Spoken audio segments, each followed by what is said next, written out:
Bonjour, je suis Vincent Andrès. Aujourd'hui, nous allons voir un petit tuto sur la retouche directement sur Photoshop et qui s'applique encore aux masques de fusion.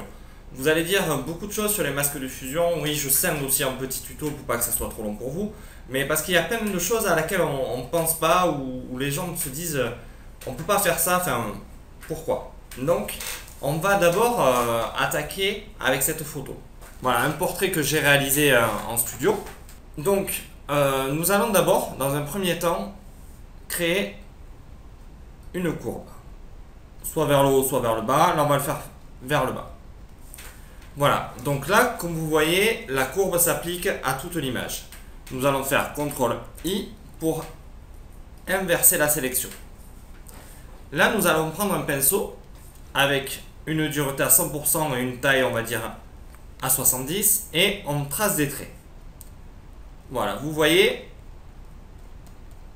la dureté, on voit vraiment, on les voit, hein, on peut pas dire que c'est vraiment fondu dans le corps, mais bon, hop, là, le contour des bras, ce sont des endroits où techniquement il y a des ombres. Donc une fois que vous avez fait ça, vous dites ouais, pas terrible quand même. Et je suis bien d'accord avec vous. Mais vous allez voir, on peut faire quelque chose de très simple avec ça. On peut améliorer tout simplement le tracé avec deux choses. La première, vous faites un double clic à cet endroit-là sur le masque de fusion et vous voyez apparaître en fait la densité et le contour progressif. Vous voyez que le contour progressif est à 0. Si vous l'augmentez, vous allez voir que petit à petit, hop, les choses s'adoucissent.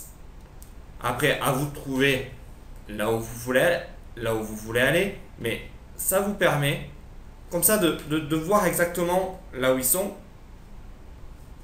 Et si on fait un avant-après, on a adouci les traits qu'on avait fait. Donc ça, c'est la première méthode. Hop, on va le remettre à 0.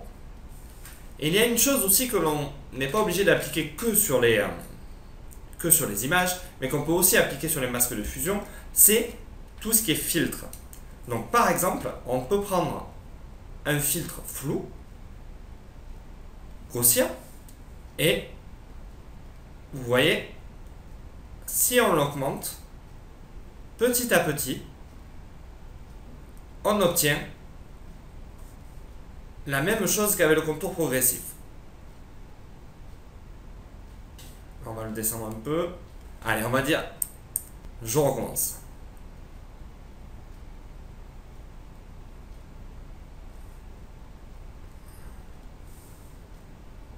Et on va le mettre à 130. Et vous voyez que là aussi, ça s'est drôlement adouci grâce au flou gaussien. Vous voyez,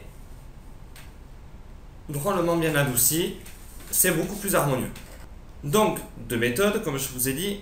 La première, courbe, on baisse, on inverse, on trace des traits. Voilà, là, là, là, là, là, et hop. Attendez. Je vais vous le montrer directement là. On augmente petit à petit. Et vous voyez que les contours deviennent beaucoup plus progressifs. Et donc, beaucoup plus harmonieux dans l'image.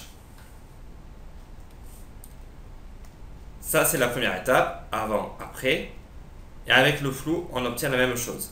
Peut-être un peu plus diffus, ça dépend. Mais, par exemple, si on reprend un autre calque, qu'on l'inverse toujours avec CTRL-I et qu'on refait les mêmes traits,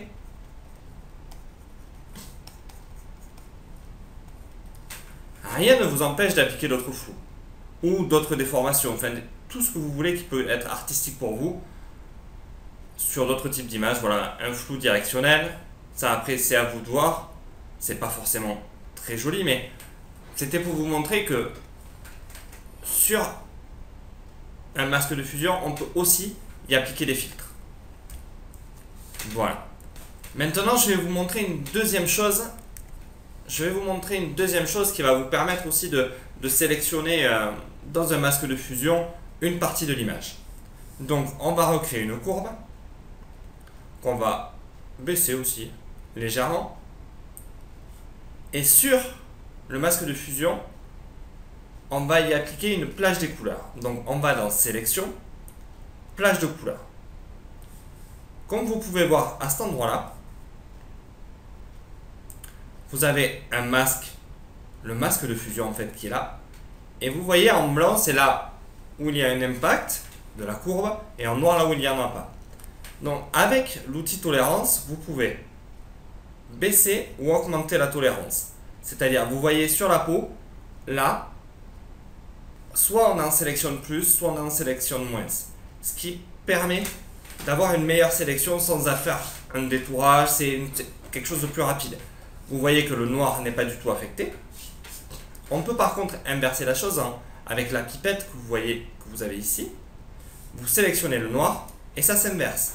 C'est le noir qui est affecté et non plus les cheveux. Et non plus le visage. Enfin, une partie des cheveux, comme vous pouvez voir. Et après, c'est à vous de régler la tolérance. Comme ceci. On peut l'inverser. Avant, après. On n'a quasiment pas affecté la peau. Sauf les yeux peut-être, et les cheveux. Mais c'est tout le reste qui est quasiment bien détouré. Je vous montre le masque de fusion. Et vous voyez donc là où impacte le masque de fusion. Le blanc, c'est là où la courbe baisse. Vous voyez qu'on touche aussi les yeux, mais rien ne nous empêche, avec l'outil pinceau, une broche plus grande à Bordeaux, en sélectionnant la bonne couleur, le noir, de passer aux endroits où on veut appuyer le masque de fusion. On va baisser un peu l'opacité. Voilà.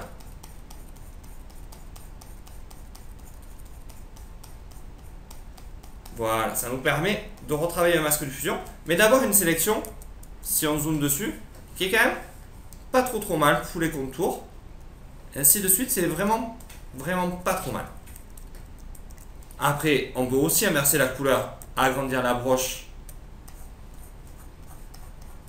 et repasser aux endroits où il y a du blanc. Et si l'on revient sur la photo, on peut faire un avant-après et vous voyez là où le masque, là où la courbe a un impact.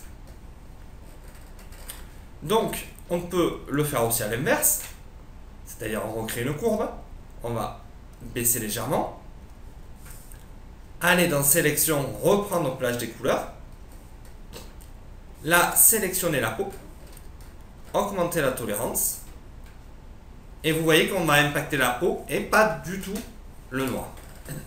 Vous pouvez aussi jouer en cliquant sur sélection sur les couleurs, sur la couleur où vous voulez que la courbe ait une influence. On peut sélectionner le rouge et ainsi de suite. Vous avez les tons clairs, les tons moyens et les tons foncés et couleur de la peau qui pour moi ne me plaît pas forcément. Je sais pas, c'est un rendu qui me va pas. Donc je me sers soit des tons moyens, soit de la pipette avec une sélection ou soit des couleurs. Je vais vous montrer le masque de fusion. Là c'est si on fait une sélection, pardon. Voilà. Vous avez ici le masque de fusion où on voit quelque part très bien le personnage en noir et blanc, un très mauvais noir et blanc, et on se rend compte de là où il y a un impact de la courbe. Donc voici deux méthodes qui fonctionnent très bien. Donc la première, un coup de pinceau, on fait des tracés durs, on va dans le masque de fusion, on se sert du contour progressif, ou bien on va dans les filtres, on se sert de flou selon l'effet que l'on veut donner, parce que ça peut être sur un ciel, ça peut être sur des tas de choses où on veut donner une dynamique, donc ça peut s'appliquer à d'autres choses. Moi je vous le montre sur le portrait. Et la deuxième méthode qui est la plage des couleurs, comme son nom l'indique, on sélectionne une couleur et on va influencer, on va travailler sur celle-ci. Donc voilà deux outils qui sont fort sympathiques, je trouve, et assez rapides à mettre en œuvre et qui peuvent vous sauver la vie si vous appliquez une couleur, parce que Là, on l'a appliqué sur une courbe, mais bien sûr, on peut l'appliquer sur une couleur, on peut l'appliquer sur tout masque de fusion appliqué à une image. Donc voilà pour ce petit tuto assez rapide. J'espère que... Voici pour ce tuto assez rapide, j'espère que vous aurez appris quelque chose. On va avancer dans les tutos, vous avez vu, il y a les packshots, il y a tout, enfin, il y a plein de petits projets qui sont en cours pour les tutos. Si vous avez des idées, des demandes, je vous le redis une fois, n'hésitez pas. Donc, vous allez maintenant pouvoir me suivre sur mon site, sur ma page Facebook ou sur ma chaîne. N'hésitez pas à vous abonner et à partager les vidéos avec votre entourage. Sur ce, je vous dis à vos tablettes, amusez-vous et à bientôt. Merci. Au revoir.